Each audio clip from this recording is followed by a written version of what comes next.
Assalamualaikum warahmatullahi wabarakatuh. Anak-anak, pada hari ini kita akan belajar tentang pernapasan pada hewan. Bunda harap anak-anak dapat memahaminya dan mengertinya dengan baik ya. Yang pertama, yaitu alat dan sistem pernapasan pada cacing tanah. Cacing bernapas melalui permukaan kulit. Kulit cacing selalu basah dan berlendir untuk memudahkan penyerapan oksigen dari udara. Oleh karena itu, kulit cacing harus selalu dalam keadaan basah dan berlendir. Dapat dilihat pada gambar. Di bawah permukaan kulit cacing terdapat pembuluh udara. Saat udara masuk melalui kulit, oksigen diikat oleh darah. Pada darah, cacing terkandung hemoglobin, sehingga mampu mengikat oksigen. Oksigen yang diikat oleh hemoglobin lalu diedarkan ke seluruh tubuh. Zat sisa pembakaran berupa karbon dioksida dan uap air dikeluarkan dari tubuh juga melalui permukaan kulit. Kemudian, alat dan sistem pernapasan pada serangga atau insekta. Alat pernapasan serangga berupa trakea, yaitu sistem tabung yang memiliki banyak percabangan di dalam tubuh. Percabangan trakea disebut trakeola. Trakea mengedarkan oksigen langsung ke semua sel tubuh dan organ serta menyerap karbon dioksida dari semua sel tubuh untuk dibuang. Terlihat pada gambar, udara memasuki trakea melalui pori-pori kecil yang disebut spirakel. Terdapat pada gambar sebelah kiri. Selanjutnya, udara beredar melalui pembuluh udara kecil. Sel-sel tubuh mengambil oksigen langsung dari pembuluh udara kecil tersebut. Karbon dioksida dari sel akan mengalir ke trakeola, lalu dibuang melalui lubang spirakel.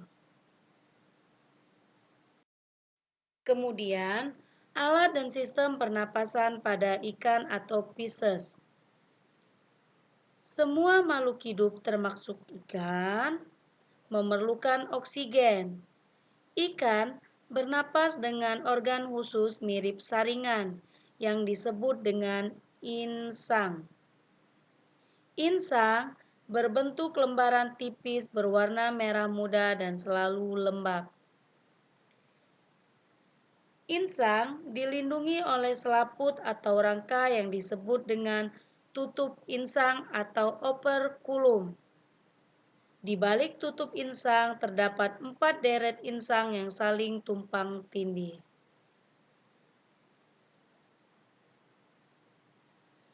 Terlihat pada gambar anatomi insang. Bunda akan menjelaskan sistem pernapasan pada ikan. Untuk memperoleh cukup oksigen, mulut ikan dan insang bekerja bersama-sama seperti pompa isap air. Pertama, tutup insang menutup. Secara bersamaan, mulut terbuka dan dinding mulut mengembang. Saat itulah air terisap masuk.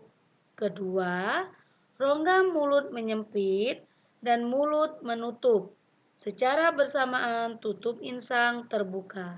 Akibatnya, air keluar dari mulut dan melewati insang. Saat itulah oksigen dari dalam air terserap dan karbon dioksida dikeluarkan. Di sini terlihat jelas gambarannya. Rahang insang dan tutup insang atau operkulum.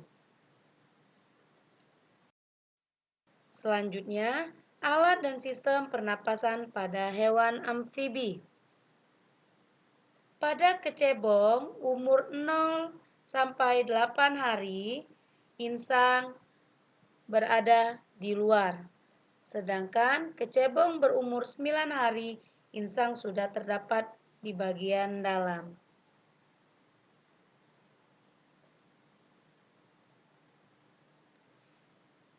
Insang dalam akan menyusut seiring mulai berfungsinya paru-paru dan katak muda pun tumbuh menjadi katak dewasa.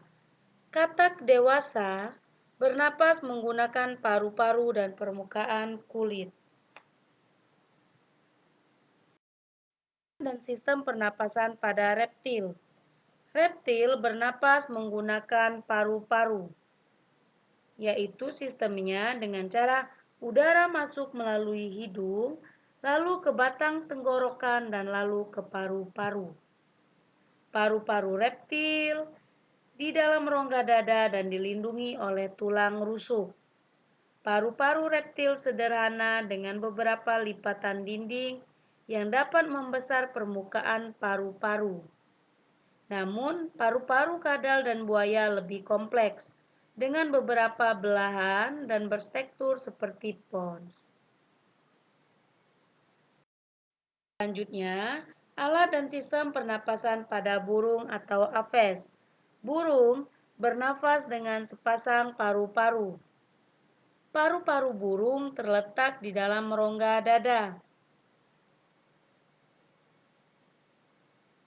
Udara yang mengandung oksigen masuk melalui lubang hidung pada pangkal paruh sebelah atas. Selanjutnya, udara masuk ke pembuluh darah yang disebut dengan trakea.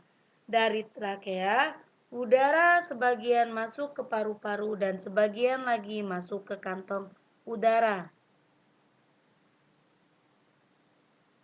Kantong udara berfungsi sebagai tempat menyimpan udara.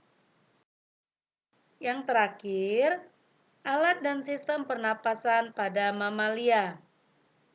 Alat pernapasan mamalia darat terdiri atas hidung, pangkal tenggorokan, batang tenggorokan, dan paru-paru.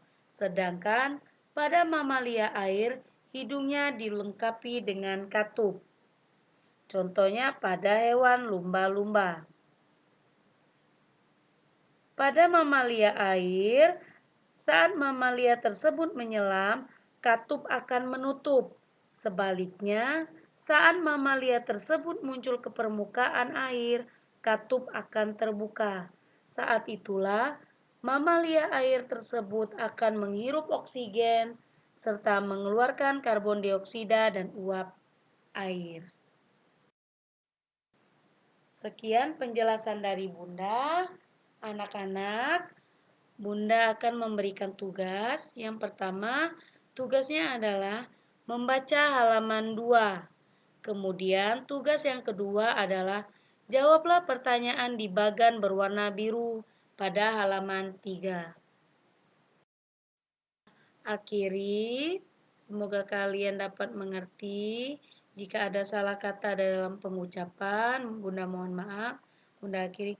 Wabillahi taufiq walhidayah. Wassalamualaikum warahmatullahi wabarakatuh.